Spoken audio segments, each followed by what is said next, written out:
Good morning, good morning, good morning. At Rogers Park Elementary, first grade teacher James Del Castillo works in his classroom, but it's not a typical start. I mean, like in the sense of like high stress, like yeah, it's there, but it's weird. It's like a dream. Instead of students in seats, they are now online.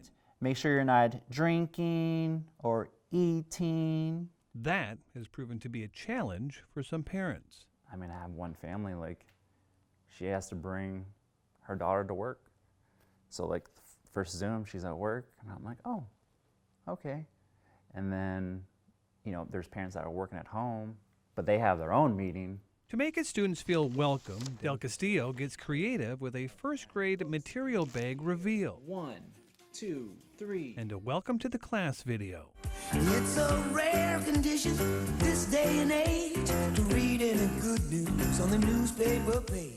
Mr. D, as he's known, is constantly multitasking throughout his day in this empty classroom, All right. both teaching his class and answering parents' constant questions. It's so weird because like I have to have my phone with me.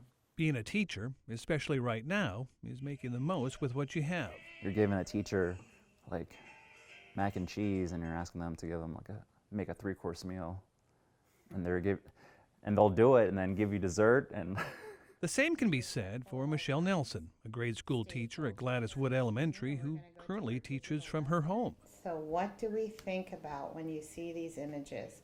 What do they show? She also has 2 children at home she needs to keep her eyes on, 6th grader Mabel and 7th grader Eddie, who don't mind learning from here. I like having 3 classes instead of 6.